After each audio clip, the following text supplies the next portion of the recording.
IndiGo ಪ್ರಯಾಣಿಕರಿಗೆ shock ಮೇಲೆ shock ಆದ.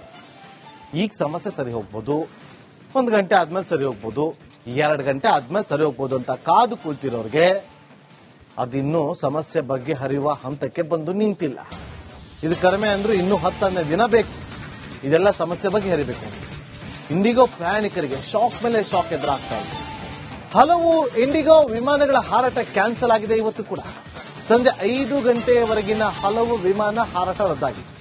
3:30ಕ್ಕೆ ದೆಹಲಿಗೆ ಹೊರಡಬೇಕಿದ್ದಂತ ವಿಮಾನ ಕೂಡ ರದ್ದಾಗಿದೆ. 4:05ಕ್ಕೆ ಇಂದೋರ್ಗೆ ಹೋಗಬೇಕಿದ್ದಂತ ವಿಮಾನ ಕ್ಯಾನ್ಸಲ್. 4:10ಕ್ಕೆ ವಿಶಾಖಪಟ್ಟಣಂಗೆ ಹೋಗಬೇಕಿದ್ದಂತಹ ಫ್ಲೈಟ್ ಕೂಡ ಕ್ಯಾನ್ಸಲ್. ನಾಗ್ಪುರ, ಕೊಯಮತ್ತೂರು ವಿಮಾನ ಸಂಚಾರ ಕೂಡ ರದ್ದಾಗಿದೆ. ಕೆಂಪೇಗೌಡ ಏರ್ಪೋರ್ಟ್ನಲ್ಲಿ ಪ್ರಯಾಣಿಕರು ಪರದಾಡ್ತಿದ್ದಾರೆ. ಕೊನೆಗೆ ಕಾದು ಕಾದು ಸುಸ್ತಾಗಿ ಅಲ್ಲೇ ನಿದ್ದೆಗೆ ಜಾರಿದ್ದಾರಂತೆ. ಮತ್ತಷ್ಟು ಮಾಹಿತಿಯನ್ನ ಕೊಡೋದಕ್ಕೆ ನಮ್ಮ ಪ್ರತಿನಿಧಿ ಸತ್ತಾರ್ ಅಂತಾರಾಷ್ಟ್ರೀಯ ವಿಮಾನ ನಿಲ್ದಾಣದಿಂದಲೇ ನೇರ ಸಂಪರ್ಕದಲ್ಲಿ ಜಾಯ್ನ್ ಆಗಿದ್ದಾರೆ. ಸತ್ತಾರ್, ಕಳೆದ 6 ದಿನದಿಂದ ನೀವು ಕೂಡ ಈ ಒಂದು ಸುದ್ದಿಯನ್ನ ಫಾಲೋ ಅಪ್ ಮಾಡ್ತಾ ಇದ್ದೀರಿ. ಪ್ರತಿನಿತ್ಯವೂ ಕೂಡ ಕ್ಯಾನ್ಸಲ್ ಆಗ್ತಾ ಇದೆ ಅಂತ ಗಮನಿಸ್ಕೊಂಡ್ಬರ್ತಾ ಇದ್ದೀವಿ. ಯಾಕೆ ಸಮಸ್ಯೆ ಬಗೆಹರಿಸಕ್ಕಾಗದಷ್ಟು ಇಷ್ಟೊಂದು ಅವ್ಯವಸ್ಥೆ ಕಾಡ್ತಾ ಇರೋದು? ಏನ್ ಸಮಸ್ಯೆ ಆಗ್ತಾ ಇದೆ? ಆರಂಭದಲ್ಲಿ ಕೆಲವೊಂದು ಶಿಫ್ಟ್ ನ ವಿಚಾರವಾಗಿ ಏನೇನೋ ಕಾರಣಗಳಿಂದಾಗಿ ಇಂಡಿಗೋ ಫ್ಲೈಟ್ಗಳು ಕ್ಯಾನ್ಸಲ್ ಆಯ್ತು, ಸಿಬ್ಬಂದಿಗಳ ಕೊರತೆ ಅಂತ ಹೇಳಲಾಗ್ತದೆ. ಆದ್ರೆ 6 ದಿನ ಆಯ್ತು, ಇನ್ನೂ ಸಮಸ್ಯೆ ಬಗೆಹರಿದಿಲ್ಲ. ಇದಕ್ಕೆಲ್ಲ ಏನ್ ಕಾರಣ?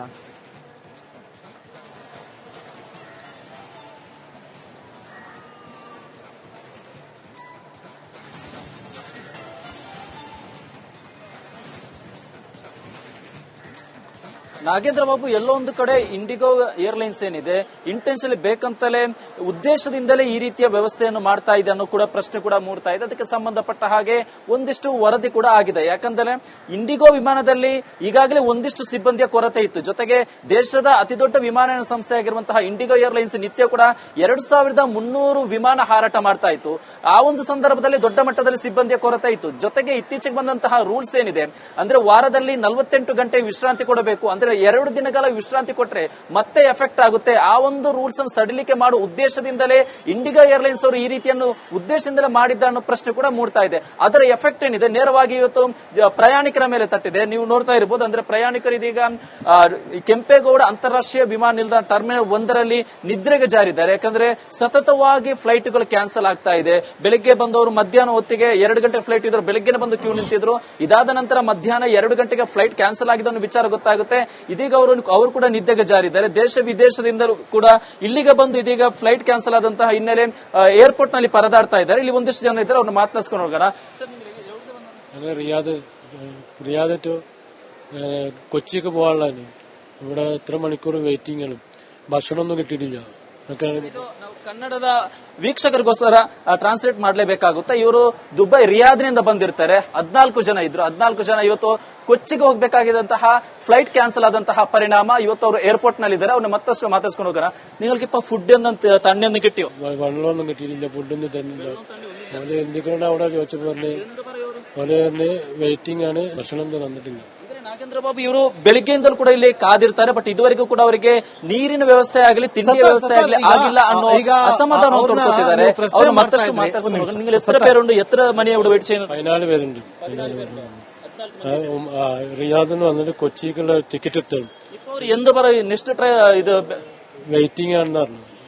7 മണിക്ക് ಸತಾರ್, ಈಗ ಅವ್ರನ್ನ ಪ್ರಶ್ನೆ ಮಾಡಿ, ಈಗ ಅವರು ಇವತ್ತು ಇಂಡಿಗೋ ಫ್ಲೈಟ್ ಅಲ್ಲಿ ಹೋಗೋದಕ್ಕೆ ಟಿಕೆಟ್ ಅನ್ನ ಬುಕ್ ಮಾಡ್ಕೊಂಡಿದ್ರಲ್ಲ, ಇದು ಯಾವತ್ತು ಟಿಕೆಟ್ ಬುಕ್ ಮಾಡ್ಕೊಂಡಿದ್ದು? ಜೊತೆಗೆ ಇವರು ಕ್ಯಾನ್ಸಲ್ ಆಗಿದೆ ಅಂತೇಳಿ ಗೊತ್ತಾಗಿದ್ದು ಯಾವಾಗ? ಅದನ್ನ ನನ್ನ ಪ್ರಶ್ನೆ ಮಾಡ್ಬೋದಾ?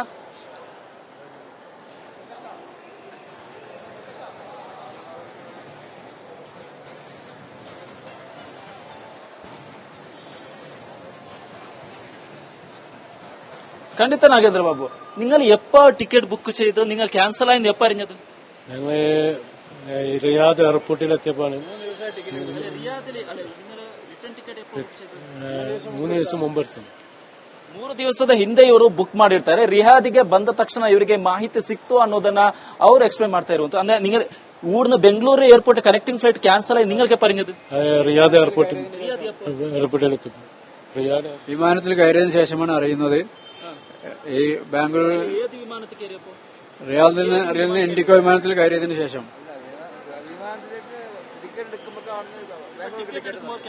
പറയണില്ല.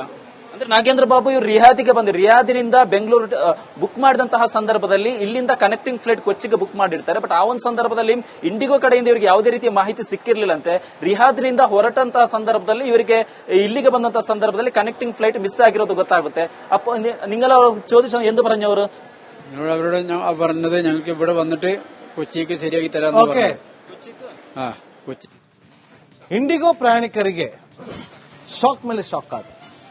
ಈಗ ಸಮಸ್ಯೆ ಸರಿ ಹೋಗ್ಬೋದು, 1 ಗಂಟೆ ಆದ್ಮೇಲೆ ಸರಿ ಹೋಗ್ಬೋದು, 2 ಗಂಟೆ ಆದ್ಮೇಲೆ ಸರಿ ಹೋಗ್ಬೋದು ಅಂತ ಕಾದು ಕುಳಿತಿರೋರ್ಗೆ ಅದಿನ್ನೂ ಸಮಸ್ಯೆ ಬಗ್ಗೆ ಹರಿಯುವ ಹಂತಕ್ಕೆ ಬಂದು ನಿಂತಿಲ್ಲ. ಇದು ಕಡಿಮೆ ಅಂದ್ರೂ ಇನ್ನೂ 10-12 ದಿನ ಬೇಕು ಇದೆಲ್ಲ ಸಮಸ್ಯೆ ಬಗ್ಗೆ ಹರಿಬೇಕು. ಇಂಡಿಗೋ ಪ್ರಯಾಣಿಕರಿಗೆ ಶಾಕ್ ಮೇಲೆ ಶಾಕ್ ಎದುರಾಗ್ತಾ ಇದೆ. ಹಲವು ಇಂಡಿಗೋ ವಿಮಾನಗಳ ಹಾರಾಟ ಕ್ಯಾನ್ಸಲ್ ಆಗಿದೆ. ಇವತ್ತು ಕೂಡ ಸಂಜೆ 5 ಗಂಟೆಯವರೆಗಿನ ಹಲವು ವಿಮಾನ ಹಾರಾಟ ರದ್ದಾಗಿದೆ. 3:30ಕ್ಕೆ ದೆಹಲಿಗೆ ಹೊರಡಬೇಕಿದ್ದಂತ ವಿಮಾನ ಕೂಡ ರದ್ದಾಗಿದೆ. 4:05ಕ್ಕೆ ಇಂದೋರ್ಗೆ ಹೋಗಬೇಕಿದ್ದಂತ ವಿಮಾನ ಕ್ಯಾನ್ಸಲ್. 4:10ಕ್ಕೆ ವಿಶಾಖಪಟ್ಟಣಂಗೆ ಹೋಗಬೇಕಿದ್ದಂತಹ ಫ್ಲೈಟ್ ಕೂಡ ಕ್ಯಾನ್ಸಲ್. ನಾಗ್ಪುರ, ಕೊಯಮತ್ತೂರು ವಿಮಾನ ಸಂಚಾರ ಕೂಡ ರದ್ದಾಗಿದೆ. ಕೆಂಪೇಗೌಡ ಏರ್ಪೋರ್ಟ್ನಲ್ಲಿ ಪ್ರಯಾಣಿಕರು ಪರದಾಡ್ತಿದ್ದಾರೆ. ಕೊನೆಗೆ ಕಾದು ಕಾದು ಸುಸ್ತಾಗಿ ಅಲ್ಲೇ ನಿದ್ದೆಗೆ ಜಾರಿದ್ದಾರಂತೆ.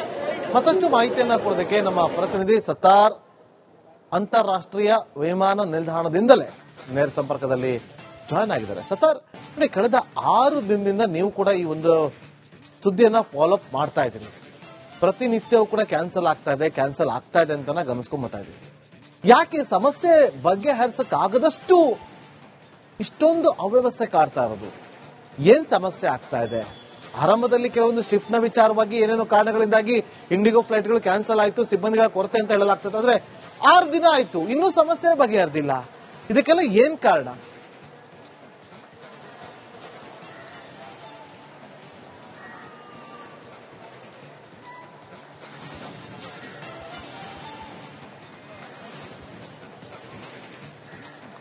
ನಾಗೇಂದ್ರ ಬಾಬು, ಎಲ್ಲೋ ಒಂದು ಕಡೆ ಇಂಡಿಗೋ ಏರ್ಲೈನ್ಸ್ ಏನಿದೆ ಇಂಟೆನ್ಷನಲಿ ಬೇಕಂತಲೇ ಉದ್ದೇಶದಿಂದಲೇ ಈ ರೀತಿಯ ವ್ಯವಸ್ಥೆಯನ್ನು ಮಾಡ್ತಾ ಇದೆ ಅನ್ನೋ ಕೂಡ ಪ್ರಶ್ನೆ ಕೂಡ ಮೂಡ್ತಾ ಇದೆ. ಅದಕ್ಕೆ ಸಂಬಂಧಪಟ್ಟ ಹಾಗೆ ಒಂದಿಷ್ಟು ವರದಿ ಕೂಡ ಆಗಿದೆ. ಯಾಕಂದ್ರೆ ಇಂಡಿಗೋ ವಿಮಾನದಲ್ಲಿ ಈಗಾಗಲೇ ಒಂದಿಷ್ಟು ಸಿಬ್ಬಂದಿಯ ಕೊರತೆ ಇತ್ತು. ಜೊತೆಗೆ ದೇಶದ ಅತಿದೊಡ್ಡ ವಿಮಾನಯಾನ ಸಂಸ್ಥೆಯಾಗಿರುವಂತಹ ಇಂಡಿಗೋ ಏರ್ಲೈನ್ಸ್ ನಿತ್ಯ ಕೂಡ 2300 ವಿಮಾನ ಹಾರಾಟ ಮಾಡ್ತಾ ಇತ್ತು.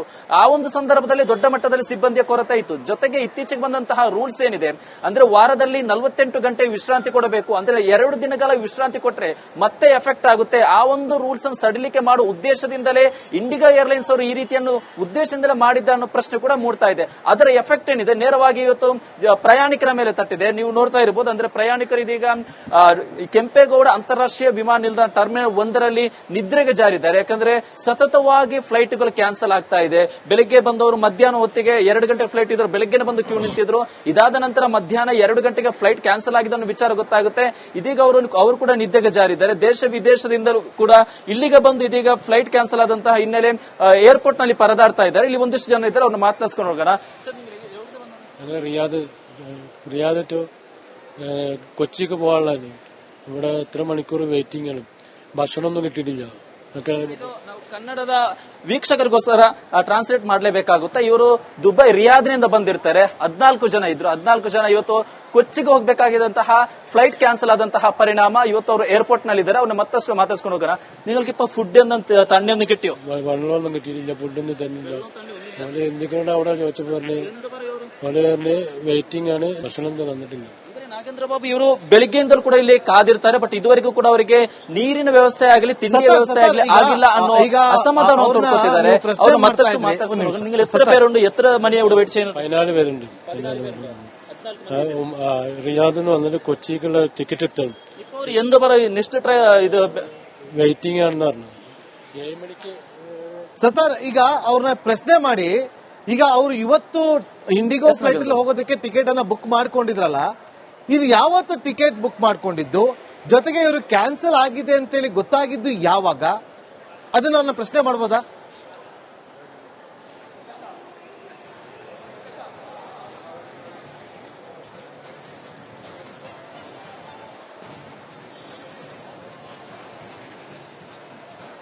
കണ്ടിത്ത നാഗേന്ദ്ര ബാബു, നിങ്ങൾ എപ്പോ ടിക്കറ്റ് ബുക്ക് ചെയ്ത് നിങ്ങൾ ക്യാൻസൽ ആയെന്ന് എപ്പോ അറിഞ്ഞത്? ഞങ്ങള് റിയാദ് എയർപോർട്ടിലെത്തിയപ്പോഴാണ് 3 ದಿವಸ ಮುಂಬರ್ತಾರೆ. 3 ದಿವಸದ ಹಿಂದೆ ಇವರು ಬುಕ್ ಮಾಡಿರ್ತಾರೆ. ರಿಯಾದಿಗೆ ಬಂದ ತಕ್ಷಣ ಇವರಿಗೆ ಮಾಹಿತಿ ಸಿಕ್ತು ಅನ್ನೋದನ್ನ ಅವ್ರು ಎಕ್ಸ್ಪ್ಲೇನ್ ಮಾಡ್ತಾ ಇರುವಂತ. ಅಂದ್ರೆ നിങ്ങൾ ഊർന്ന് Bengaluru airport connecting flight cancel ആയി നിങ്ങൾക്ക് പറഞ്ഞത്? റിയാദ് എയർപോർട്ടിലെത്തി. റിയാദ് വിമാനത്തിൽ കയറിയതിനു ശേഷമാണ് അറിയുന്നത്. ഈ ബാംഗ്ലൂർ റിയാദിൽ നിന്ന് ഇൻഡിഗോ വിമാനത്തിൽ കയറിയതിനു ശേഷം